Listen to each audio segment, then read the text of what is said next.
Hi friends, welcome back to let's makes yeah channel.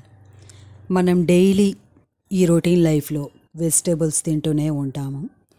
మధ్య మధ్యలో ఇలా మినపొడియాలని చెప్తారు కదా, మినపొడియాలు ఫ్రై చేసుకొని రైస్లోకి తీసుకుంటే చాలా అయితే టేస్టీగా ఉంటుంది. ఇంట్లో పెద్దవాళ్ళు మినపొడియాలు అని అవుతుంటారు కదా, వాళ్ళకి ఈ స్టైల్లో చేసి పెడితే చాలా ఇష్టంగా అయితే తింటారు. చాలా సింప్లీ రెసిపీ. ఒక్కసారి అయితే చూసి ట్రై చేయండి. ముందుగా నా ఛానల్ని ఎవరైతే సబ్స్క్రైబ్ చేసుకోలేదో సబ్స్క్రైబ్ చేసుకోండి. దాని పక్కన బెల్ ఐకాన్ని టచ్ చేయండి. దీని ద్వారా నా నోటిఫికేషన్స్ అన్నీ మీకు చేరుతాయి. ఓకేనా ఫ్రెండ్స్, ముందుగా మనం స్టవ్ని అయితే వెలిగించుకొని చిన్న తపాలాలు అడిగి పెట్టుకొని ఆయిల్ అయితే పోసుకొని ఈ మినపొడియాలు ఉంటాయి కదా, అవి అయితే వేసుకొని కొంచెం బాగా వేయించుకోవాలి. వేయించుకుంటే ఆ పచ్చివాసన అంతా పోతుంది. బాగా వేయించుకొని ఒక పక్కకైతే తీసి పెట్టుకోవాలి. చూస్తున్నారు కదా, ఇలా అయితే మనం వేయించుకోవాలి. ఆయిల్లో వేయించుకుంటే ఆ పచ్చివాసన అంతా పోయి రోస్టెడ్గా అవుతాయి. మనం తాలింపు పెట్టే టైంలోని మనం మరి వేయించాల్సిన అవసరం అయితే ఉండదు. నెక్స్ట్ అవి తీసి పక్కనైతే పెట్టుకొని ఆయిల్ అయితే పోసుకొని మనం పోపు సామాన్లు ఒకటికొకటిగా వేసుకుందాం. ముందుగా అయితే జీరా అయితే యాడ్ చేసుకొని కొంచెం మినప్పప్పు అయితే యాడ్ చేసుకుందాం. జీరా యాడ్ చేసుకున్న తర్వాత మినప్పప్పుని అయితే యాడ్ చేసుకొని కొంచెం ఆవాలని అయితే యాడ్ చేసుకొని అవి కొంచెం చిచ్చట్లు ఆడుతుంటే మనం కొంచెం కరివేపాకుని అయితే యాడ్ చేద్దాం.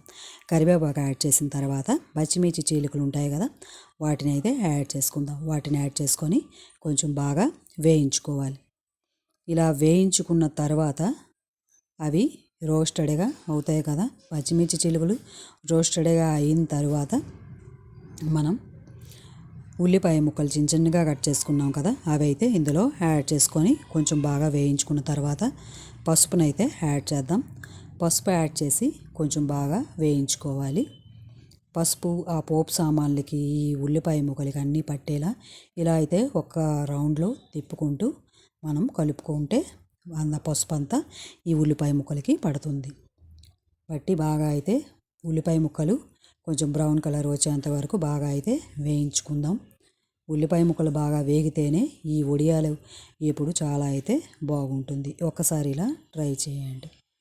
మనం ముందుగా వడియాలు అయితే తీసి పక్కనైతే పెట్టుకున్నాం కదా, ఆ వడియాలు వేయించుకున్నవి మనం పక్కన పెట్టుకున్నామని చెప్పాను కదా, అవి అయితే ఇప్పుడు వేసి ఇలా ఒక్కసారి అయితే ఆ పోపులో ఉన్న ఉల్లిపాయ ముక్కలు, ఈ పచ్చిమిర్చి ముక్కలు, కరివేపాకు ఇవన్నీ వాటికి పట్టేలా ఒకసారి అయితే మనం కలుపుకుందాం.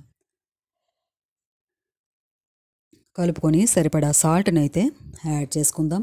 సాల్ట్ యాడ్ చేసుకొని ఇంకొకసారి అయితే ఆ సాల్ట్ అంతా ఈ వీటికి వడియాలకి పట్టేలా ఒక్కసారి అయితే ఇలా కలుపుకుందాం. అడుగు నుంచి కలుపుకుంటే వడియాలకి ఆ సాల్ట్ బాగా పట్టి టేస్టీ అయితే బాగా అయితే కుదురుతుంది. నెక్స్ట్ వాటర్ని అయితే పోసుకుందాం. వాటర్ ఎందుకు పోసుకుంటామంటే వడియాలు వేయించుకున్నాం కదా, వడియాలు బాగా ఉడికిపోవాలండి.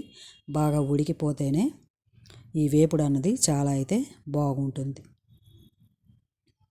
సరిపడా సాల్ట్ యాడ్ చేసాం కదా, ఇప్పుడు సరిపడా కారంను కూడా యాడ్ చేద్దాం. ఎవరికి ఎంత స్పైసీ కావాలో అంత కారంని అయితే యాడ్ చేసుకొని ఇంకొకసారి అయితే ఒకే రౌండ్లో మనం కలుపుకోవాలి. కొంచెం చాలా సున్నితంగా అయితే కలుపుకోవాలి, లేకపోతే వడియాలు గుండగా అయిపోతాయి, చిన్న చిన్న ముక్కలుగా అయిపోతాయి. అలా కాకుండా చాలా సున్నితంగా అడుగు నుంచి ఒకే సైడ్ నుంచి అలా మనం కలుపుకోవాలి. చూస్తున్నారు కదా, బాగా వేగిపోయాయి వడియాల రెసిపీ అయితే రెడీ అయిపోయింది. చాలా అయితే టేస్టీగా ఉంటుంది. ఒక్కసారి అయితే ఇలా ట్రై చేయండి. మీ కనుక ఈ వీడియో నచ్చినట్లయితే నా వీడియోని లైక్ చేయండి, షేర్ చేయండి. నా ఛానల్ని సబ్స్క్రైబ్ చేసుకోవడం మాత్రం మర్చిపోవద్దు ఫ్రెండ్స్, ఓకేనా. ఈ వడియాల కూరతోని మనం రైస్లోకి ఒక చారన్నంతో పక్కన పెట్టుకొని తింటే చాలా అయితే టేస్టీగా ఉంటుంది. పెద్దలే కాదు, పిల్లలు కూడా చాలా ఇష్టంగా అయితే తింటారు. Thanks for watching. ఉంటాను ఫ్రెండ్స్. నేను మీ లక్ష్మీ అక్షయ ఛానల్. బాయ్.